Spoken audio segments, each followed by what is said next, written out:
បាទបន្ទាប់ពីឆ្នាំម្សាញ់ហើយចឹងយើងចូលដល់រិស័យឆ្នាំមមីចឹងនេះគឺជាសិល្បៈដែលយើងបានផ្សងរួចហើយសម្រាប់រិស័យឆ្នាំមមីប្រចាំខែតុលាឆ្នាំ2025ចឹងសូមលោកគ្រូជួយបរិយាយរិស័យឆ្នាំមមីអ្នកគ្រូចាអញ្ចឹងសម្រាប់អ្នកកោឆ្នាំមមីក្នុងខែ10 2025ឃើញថារិស័យល្អដែរមិនមែនអត់ល្អប៉ុន្តែគាត់ថាចូលដើមខែរៀងស្មុគស្មាញបន្តិចមានក្នុងចិត្តអត់សប្បាយចិត្តអញ្ចឹងសម្រាប់ពាក់កណ្ដាលខែឃើញថាល្អខ្លាំងមានលៀបមានជ័យហូរចូលអញ្ចឹងសម្រាប់ការឆ្នាំមមីឃើញថាអញ្ចឹងស្នេហាក៏វាអត់មានបញ្ហាដែរស្នេហាធម្មតាអត់មានបញ្ហាអីទេអញ្ចឹងសម្រាប់សុខភាពក៏អត់មានអីដែរឃើញថាល្អមកសុំអត់អីទេបាទអរគុណអ្នកគ្រូសម្រាប់ការមើលរិស័យឆ្នាំមមីតែតែបញ្ជាក់នៅថាឆ្នាំរិស័យទាំង12នេះបងប្អូនគេឆ្នាំដូចគ្នាមែនតែមិនប្រកាសថាល្អឬក៏អាក្រក់ដូចគ្នាទេអញ្ចឹងណាអញ្ចឹងបងប្អូនចង់មើលរិស័យតខ្លួនអាចឆាតនៅអ្នកគ្រូpage TikTok ហ្នឹងថារដ្ឋខ្មែរហើយបងប្អូនតំណតាម Telegram មកTelegram អ្នកគ្រូមានដាក់នៅលើ profile TikTok របស់ Telegram ហ្នឹងបង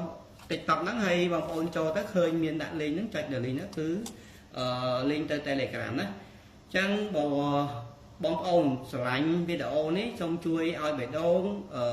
មកបើកជា favorite ហើយ comment និងជួយចែកម្លែកផងណាអរគុណច្រើនបាទបន្ទាប់ពីឆ្នាំមមីហើយចឹងយើងចូលដល់រិស័យឆ្នាំមមីចឹង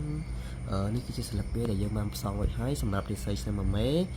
ប្រចាំខែតុលាឆ្នាំ2025ចឹងសូមលោកគ្រូជួយបរិយាយរិស័យឆ្នាំមមីអ្នកគ្រូចាអញ្ចឹងសម្រាប់អ្នកកោឆ្នាំមមីក្នុងខែ10 2025នេះឃើញថារិស័យរៀងស្រុតចុះដែរអត់ល្អទេមានការរាំងស្ទះជាខ្លាំងសម្រាប់លុយកាក់ហើយសម្រាប់រឿងស្នេហាក៏មានការឆ្លោះប្រកែកគ្នាដែរហើយសុខភាពក៏អត់ល្អដែរអញ្ចឹងសម្រាប់អ្នកកើតឆ្នាំមួយម៉ែហ្នឹងគឺចូលខែ10អត់ល្អទេអញ្ចឹងចូលប្រយ័ត្នប្រយែងបន្តិចនឹងមានរឿងស្មុគស្មាញរឿងអត់ល្អច្រើនចូលក្នុងខែ10នេះបាទអរគុណអ្នកគ្រូសម្រាប់ការបរិស័យឆ្នាំមមីតែតែបញ្ជាក់នៅថាឆ្នាំរិស័យទាំង12នេះបងប្អូនគេឆ្នាំដូចគ្នាមែនតែមិនប្រកាសថាល្អឬក៏អាក្រក់ដូចគ្នាទេអញ្ចឹងណាអញ្ចឹងបងប្អូនចង់មើលរិស័យតខ្លួនអាចឆាតនៅអ្នកគ្រូpage TikTok ហ្នឹងថារដ្ឋខ្មែរហើយបងប្អូនតំណតាម Telegram មកTelegram អ្នកគ្រូមានដាក់នៅលើ profile TikTok របស់ Telegram ហ្នឹងបង TikTok ហ្នឹងហើយបងប្អូនចូលទៅឃើញមានដាក់ link ហ្នឹងចុច link ហ្នឹងគឺlink ទៅ Telegram ណាអញ្ចឹងបងប្អូនស្រឡាញ់វីដេអូនេះសូមជួយឲ្យបេះដូងមកបើកជា favorite ហើយ comment និងជួយចែកម្លែកផងណាអរគុណច្រើនបាទបន្ទាប់ពីឆ្នាំមមីហើយចឹងយើងចូលដល់រិស័យឆ្នាំមកចឹងនេះគឺជាសិលឹកបៀដែលយើងបានផ្សងរួចហើយសម្រាប់រិស័យឆ្នាំមកប្រចាំខែតុលាឆ្នាំ2025ចឹងសូមអ្នកគ្រូជួយបរិយាយរិស័យឆ្នាំមកអ្នកគ្រូចាសម្រាប់អ្នកកើតឆ្នាំមកឃើញថាកំណត់អ្នកកើតឆ្នាំមកក្នុងខែ10 2025នេះឃើញថាល្អមកជុំមិនមានបញ្ហារាំងស្ទះរៀងលុយកាក់ទេតែសម្រាប់សុខភាពឃើញថាអត់ល្អសុខភាពមានការឈឺស្កាត់ច្រើនហើយស្នេហាក៏អត់សូវល្អដែរអញ្ចឹងសម្រាប់លុយកាក់មានបញ្ហាទេតែស្នេហាគឺមិនសូវល្អទេមានការឆ្លុះគ្នាដែរបាទអរគុណអ្នកគ្រូសម្រាប់ការមើលរិស័យឆ្នាំមកតែតែបញ្ជាក់នៅថាឆ្នាំរិស័យទាំង12នេះបងប្អូនគេឆ្នាំដូចគ្នាមែនតែមិនប្រកាសថាល្អឬក៏អាក្រក់ដូចគ្នាទេអញ្ចឹងណាអញ្ចឹងបងប្អូនចង់មើលរិស័យតខ្លួនអាចឆាតនៅអ្នកគ្រូpage TikTok ហ្នឹងថារដ្ឋខ្មែរហើយបងប្អូនតំណតាម Telegram មកTelegram អ្នកគ្រូមានដាក់នៅលើ profile TikTok របស់ Telegram ហ្នឹងបង TikTok ហ្នឹងហើយបងប្អូនចូលទៅឃើញមានដាក់ link ហ្នឹងចុច link ហ្នឹងគឺlink ទៅ Telegram ណាអញ្ចឹងបងប្អូនស្រឡាញ់វីដេអូនេះសូមជួយឲ្យបេះដូងមកបើកជា favorite ហើយ comment និងជួយចែកម្លែកផងណាអរគុណច្រើនបាទចឹងបន្ទាប់ពីឆ្នាំវកហើយយើងចូលដល់រិស័យឆ្នាំមកកាចឹងនេះគឺជាសិលឹកបៀដែលយើងបានផ្សងរួចហើយគឺរិស័យសម្រាប់ឆ្នាំមកកាប្រចាំខែតុលាឆ្នាំ2025ចឹងសូមលោកគ្រូជួយបរិយាយចាអញ្ចឹងសម្រាប់អ្នកកើតឆ្នាំមកកាក្នុងខែ10 2025ឃើញថារិស័យសម្រាប់លុយកាក់ការរស់ស៊ីអត់អីទេគឺមានការលូតលាស់លុយកាក់គឺមានថាល្អដែរ តែសម្រាប់រឿងក្នុងខ្លួនគឺមានបញ្ហារឿងធំដែររឿងខ្លាំងដែរអញ្ចឹងចូលប្រយ័ត្នใจរឿងមានរឿងរ៉ាវជាប់ខ្លួនហើយរឿងស្នេហាក៏អត់សូវល្អដែរអញ្ចឹងសម្រាប់ខែ10នេះអ្នកឆ្នាំមកការមានបញ្ហាសុខភាពក៏សុខភាពរឿងរ៉ាវឈប់ស្មាយរឿងគ្រួសារក៏មានអញ្ចឹងចូលប្រយ័ត្នតិចទៅប៉ុន្តែសម្រាប់រឿងលុយកាក់ជាមិនមែនសូវមានបញ្ហាអីទេអាចមានដោះស្រាយអីបានអញ្ចឹងណា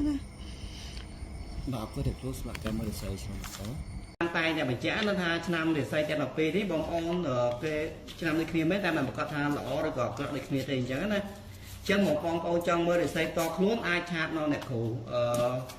page TikTok ហ្នឹងថារដ្ឋខ្មែរហើយ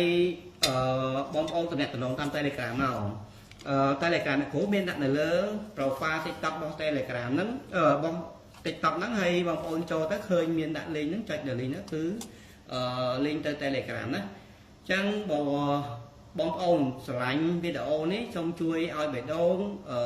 មកបើកជា favorite ហើយ comment និងជួយចែកម្លែកផងណាអរគុណច្រើនបាទអញ្ចឹងបន្ទាប់ពីឆ្នាំមកការហើយយើងចូលដល់ឆ្នាំចអញ្ចឹងនេះគឺជាសិល្បៈ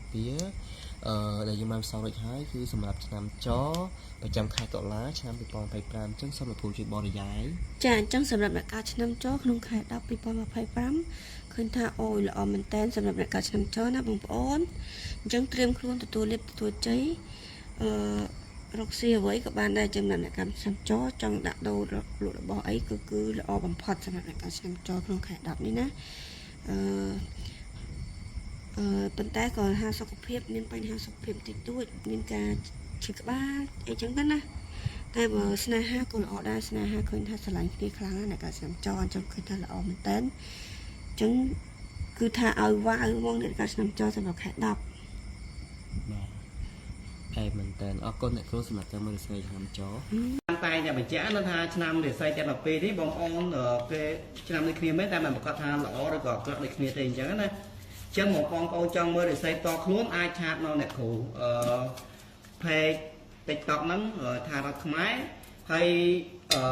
បងប្អូនតំណែងតាម Telegram មក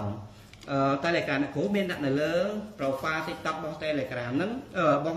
TikTok ហ្នឹងហើយបងប្អូនចូលទៅឃើញមានដាក់ link ហ្នឹងចុចដល់ link ហ្នឹងគឺlink ទៅ Telegram ណាចឹងបងប្អូនស្រឡាញ់វីដេអូនេះសូមជួយឲ្យបេះដូងមកបើកជា favorite ហើយ comment និងជួយចែកម្លែកផងណាអរគុណច្រើនបាទបន្ទាប់ពីឆ្នាំចហើយចឹងយើងចូលដល់ឆ្នាំកូនពៅជាឆ្នាំកលចឹងនេះគឺជាសិល្បៈដែលយើងបានផ្សំរួចហើយគឺរិស័យឆ្នាំកលសម្រាប់ខែ10ឆ្នាំ2025អញ្ចឹងសូមលោកគ្រូជួយបរិយាយតិចមកអ្នកគ្រូចាអញ្ចឹងសម្រាប់អ្នកកើតឆ្នាំកលឆ្នាំកូនពៅក្នុងខែ10 2025នេះឃើញថាលុយកាក់គឺมันមានការរាំងស្ទះទេមានលុយមានកាក់រកស៊ីទទួលទានអីបានធម្មតាអត់មានបញ្ហាអីទេមានលៀបមានជ័យដែរអញ្ចឹងស្នេហាក៏ល្អដែរវាមិនមានជារឿងក្រៅអីទេសុខភាពក៏ល្អអញ្ចឹងអត់មានបញ្ហាទេសម្រាប់ការឆ្នាំកលគាត់ថាវាមិនល្អខ្លាំងអីទេតែគាត់ថាអាចទទួលយកបានបាទអរគុណអ្នកគ្រូសម្រាប់ការមើលរិស័យឲ្យឆ្នាំកលនិងឆ្នាំទាំង12ទាំងអស់តែតែបញ្ជាក់នៅថាឆ្នាំរិស័យទាំង12នេះបងប្អូនគេឆ្នាំដូចគ្នាមែនតែមិនប្រកាសថាល្អឬក៏អាក្រក់ដូចគ្នាទេអញ្ចឹងណាចឹងមកបងប្អូនចង់មើលរិស័យតខ្លួនអាចឆាតនៅអ្នកគ្រូpage TikTok ហ្នឹងថារដ្ឋខ្មែរហើយបងប្អូនតំណែងតាម Telegram មកTelegram អ្នកគ្រូមានដាក់នៅលើ profile TikTok របស់ Telegram ហ្នឹងបង TikTok ហ្នឹងហើយបងប្អូនចូលទៅឃើញមានដាក់ link ហ្នឹងចុចដល់ link ហ្នឹងគឺlink ទៅ Telegram ណាចឹងបងប្អូនស្រឡាញ់វីដេអូនេះសូមជួយឲ្យបេះដូងមកបើកជា favorite ហើយ comment និងជួយចែកម្លែកផងណាអរគុណច្រើន